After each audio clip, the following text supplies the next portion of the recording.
My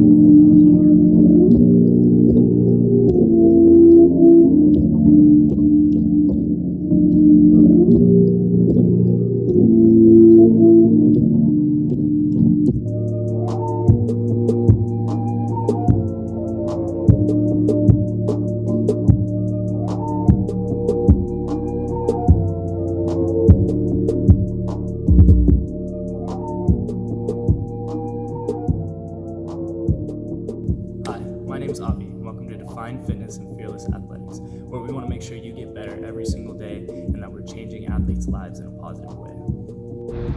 Alright, what's up guys? So today we're going to be talking about abs.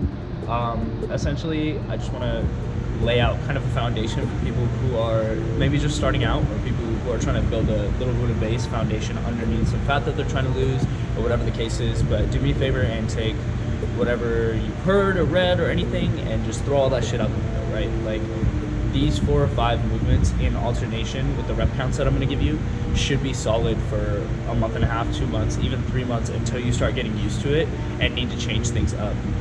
And the rep counts are going to go as 60, 120, 180, rest, 60, 120, like after every single workout. And these are all things you can do at home too. So it's actually something that I do with the summer conditioning that I do for some of the football players and building basic core strength is you'll take one of the 4 or 5 movements that I'm about to give you. Don't do less than 20 reps, right? Keep it somewhere 20 to 30. So let's say the 60 rep day, you got 2 sets of 30 reps. Let's say the 120s day, you break it down to 6 sets of 20, and like however you want to do it, it doesn't matter. Just keep the volume going and make sure you're alternating between the 4 or 5 movements and the rep counts. And if you do that every single day, like you'll notice drastic improvement. So the first one being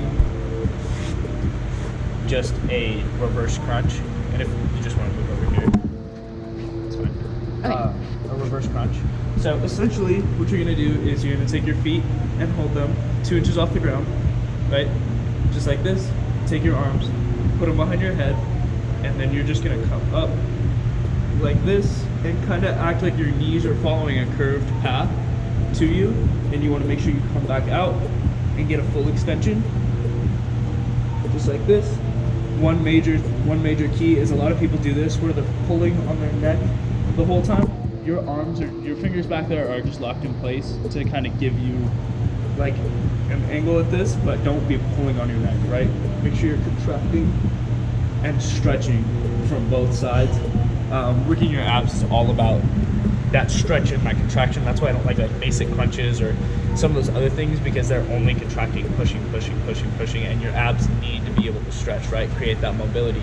So essentially that's the first one, right? Just a reverse crunch. The next is bicycles. I have a bit of a different variation on it where your feet stay off the ground like this the whole time, right? And you're gonna come up and turn, and then that foot goes all the way back down.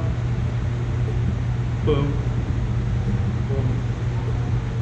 Just like that. That's a solid one, okay? With that, obviously you can adjust to your ability level and kind of keep your feet up or whatever the case is, but the part that's most important is that you need to stretch and contract and stretch and contract and stretch and contract, right?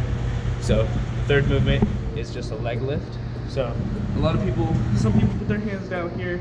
I don't really like to, because I feel like it puts pressure on your lower back going down. Some people put them to the side here. I just put them behind my head like normal. And we're here, we're basically coming up and just getting a little rock in. So you can get a nice little squeeze. Make sure you're going all the way down, stretching your core again. Okay. The fourth movement is a plank that you can alternate in. So I normally count like every, 2 seconds per rep or whatever the case is. So if you're doing 20 reps, it'd be a 40-second plank. But the way that we like to do them is just how people normally sit in a plank like this. Your core needs tension all the way through because it's everything except for your extremities. So what we do is we put our hands flat and widen out a little bit. That way our entire core is engaged in the plank. So if you can see that my torso is no longer being supported by my elbows underneath and your arms are wide, so your entire core is engaged in that. So if you alternate between those 4 for like the next month and a half, 2 months, right? Change it up every day from 60 to 120 to 180, and then a rest day, even at home, 4 or 5 minutes, like you're gonna notice a big difference. All right, cool. Thank you guys. Thanks for coming and checking out my shit. I really appreciate it, and sorry for the delay on everything. I have been sick as a dog and busy with playoff stuff, and that's over now. So you guys have all my time and attention.